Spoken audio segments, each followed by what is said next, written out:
It was just another ordinary Tuesday at Oakwood Middle School, or so everyone thought. The hallways buzzed with the usual chatter of students rushing to class, lockers slamming shut, and the faint hum of fluorescent lights overhead. But in room Haduri 204, something was about to happen that would turn this ordinary day into one nobody would ever forget. Ms. Harper, the strict but well-meaning English teacher, stood at the front of the class, her sharp eyes scanning the room. She prided herself on running a tight ship, and her rules were non-negotiable, no exceptions.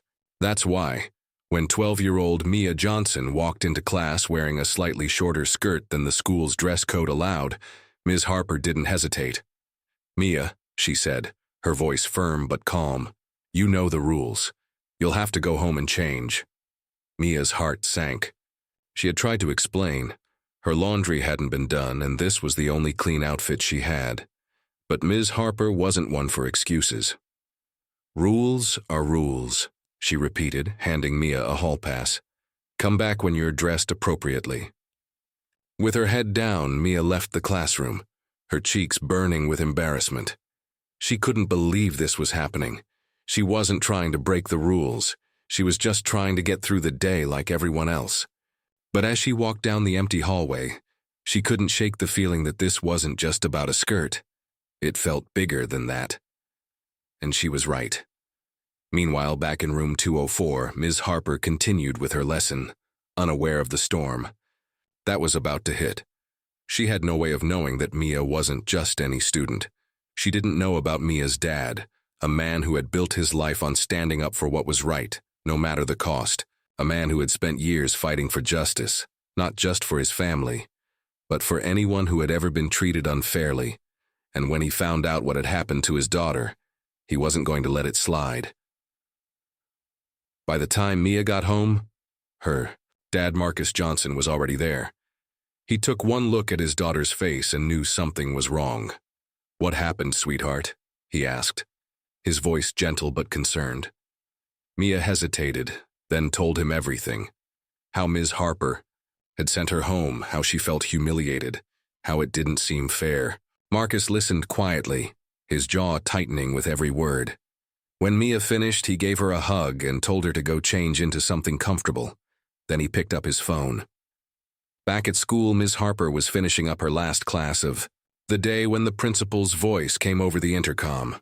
"Ms. Harper, could you please come to the office?" Her stomach dropped.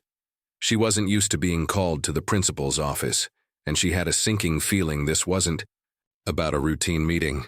As she walked down the hallway, she tried to convince herself it was nothing. But when she opened the office door and saw Marcus Johnson sitting there, his arms crossed and his expression unreadable, she knew she was in trouble. "Ms. Harper," the principal began, her tone serious. "Mr. Johnson would like to discuss the incident with Mia earlier today." Ms. Harper swallowed hard. She had always believed in her rules, in doing what she thought was right. But as she sat down across from Marcus, she couldn't help but wonder if she had made a mistake. The air in the room was thick with tension, and before anyone could say another word, Marcus leaned forward, his eyes locked on hers.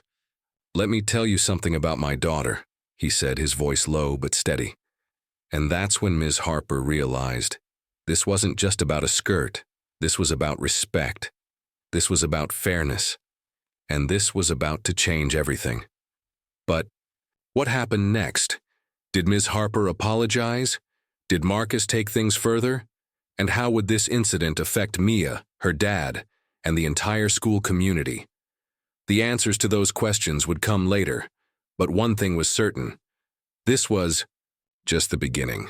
And as the sun set over Oakwood Middle School, the echoes of that day's events lingered in the air, a reminder that sometimes the smallest actions can have the biggest consequences. Stay tuned, because this story is far from over. The principal's office was silent except for the faint ticking of the clock on the wall. Ms. Harper shifted uncomfortably in her seat, her hands clasped tightly in her lap. She had always prided herself on being fair, on treating every student the same. But as she sat across from Marcus Johnson, she couldn't shake the feeling that she had crossed a line she hadn't even seen. Marcus, on the other hand, sat perfectly, still, his gaze steady and unyielding. He wasn't there to yell or make a scene. He was there to understand and to make sure this never happened again. "Ms. Harper," Marcus began, his voice calm but firm, "I'd like to know why my daughter was sent home today." Ms. Harper took a deep breath, trying to steady herself. "Mr. Johnson," she started, "the school has a dress code and Mia was in violation of it. I was simply enforcing the rules." Marcus nodded slowly, as if he had expected that answer. "I understand that," he said. "But did you stop to ask Mia why she was wearing that skirt? Did you consider that maybe there was a reason?" Ms. Harper hesitated. She hadn't. In her mind, the rules were clear and exceptions only led to chaos. But now, sitting across from Marcus, she began to wonder if she had been too quick to judge. Marcus leaned forward slightly, his expression softening just a bit. "Let me tell you something about Mia," he said. "She's a good kid. She works hard, she's respectful, and she doesn't like to make waves. But she's also 12 years old, and sometimes life doesn't go the way we plan. Her mom and we're divorced. Mia splits her time between us, and sometimes things fall through the cracks, like laundry." He paused, letting his words sink in. "I'm not saying the rules don't matter, but I am saying that sometimes a little understanding goes a long way." Ms. Harper felt a knot form in her stomach. She had always believed that rules were there for a reason, that they kept order and ensured fairness. But now, she was starting to see that maybe fairness wasn't always black and white. Maybe it was more complicated than that. She opened her mouth to respond, but before she could say anything, the principal interjected. "Mr. Johnson," she said, "we appreciate you bringing this to our attention. We'll certainly review our policies and make sure this doesn't happen again." Marcus nodded, but his expression told Ms. Harper that this wasn't over, not by a long shot. As Marcus stood to leave, he turned to Ms. Harper one last time. "I'm not here to make trouble," he said, "but I am here to make sure my daughter is treated with respect. And if that means shaking things up a bit, then so be it." With that, he walked out of the office, leaving Ms. Harper and the principal in stunned silence. The clock on the wall continued to tick, each second feeling heavier than the last. Later, that evening, Ms. Harper sat at her desk, staring at the lesson plans she had prepared for the next day, but her mind was elsewhere. She couldn't stop thinking about Marcus's words, about the look in his eyes when he talked about Mia. She had always believed that she was doing the right thing, that her strict adherence to the rules was what made her a good teacher. But now she wasn't so sure. She thought about Mia, quiet, hard-working Mia, and wondered if she had failed her in some way. Had she been too harsh, too quick to judge? The questions swirled in her mind, but the answers were nowhere to be found. Meanwhile, Marcus sat at his kitchen table, a cup of coffee cooling in front of him. He had always tried to shield Mia from the ugliness of the world, to give her a childhood filled with love and laughter. But today had been a stark reminder that he couldn't protect her from everything. He thought about the way Mia had looked when she came home, the way her voice had trembled as she told him what had happened. It had taken everything in him not to storm into the school right then and there. But he had learned a long time ago that anger rarely solved anything. Instead, he had chosen to approach the situation calmly, to give Ms. Harper and the principal a chance to make things right. But if they didn't, he wasn't afraid to take things further. The next morning, the atmosphere at Oakwood Middle School was tense. Word had spread quickly about what had happened, and students and teachers alike were buzzing with speculation. Mia walked into school with her head held high, determined not to let yesterday's events define her. But she couldn't help but notice the sideways glances and whispered conversations as she made her way to her locker. She knew people were talking about her, and it made her stomach churn. Still, she reminded herself of what her dad had told her the night before. "Hold your head high, sweetheart. You didn't do anything wrong." Ms. Harper, too, felt the weight of the previous day's events as she stood in front of her class. She glanced at Mia, who was sitting at her desk, quietly, working on the assignment she had written on the board. For the first time, Ms. Harper really looked at her, not as a student who had broken a rule, but as a young girl trying to navigate a complicated world. She felt a pang of guilt, but she pushed it aside, focusing instead on the lesson at hand.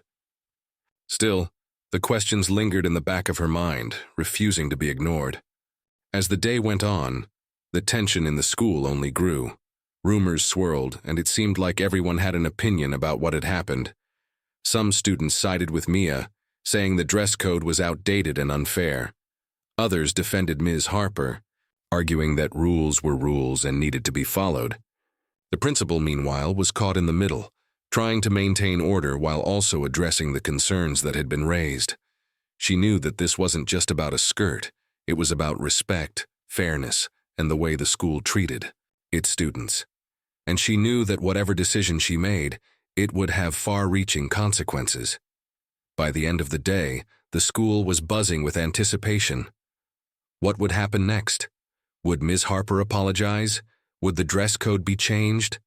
And what about Marcus? Would he take things further if he didn't feel like the school had handled the situation properly? The answers to those questions were still unclear, but one thing was certain: this was far from over. As the students filed out of the building, and the teachers began to pack up their classrooms, the air was thick with uncertainty. And in the midst of it all, Mia Johnson sat at her desk, quietly finishing her homework, unaware of the storm that was still brewing around her.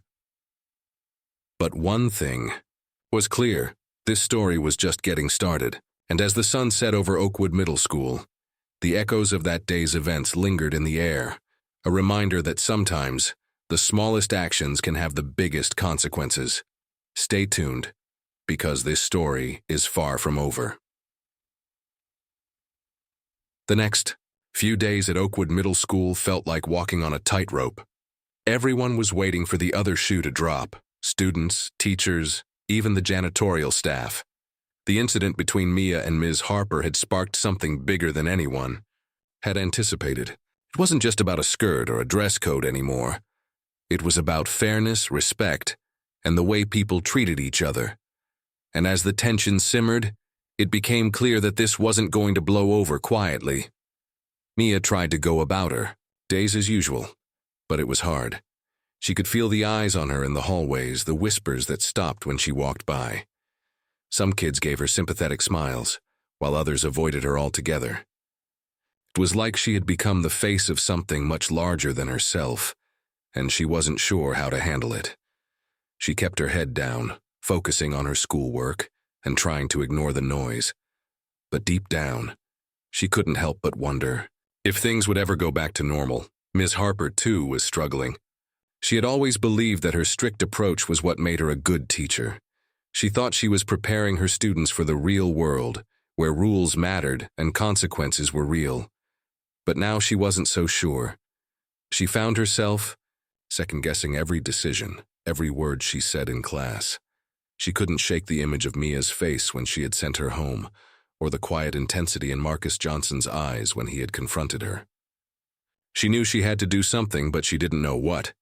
Apologizing felt like admitting she was wrong, and she wasn't ready to do that. Not yet, anyway. Meanwhile, Marcus was busy behind the scenes. He wasn't the type to let things slide, especially when it came to his daughter. He had spent years fighting for justice in his own life, and he wasn't about to let Mia be treated unfairly. He started by reaching out to other parents, quietly gathering support.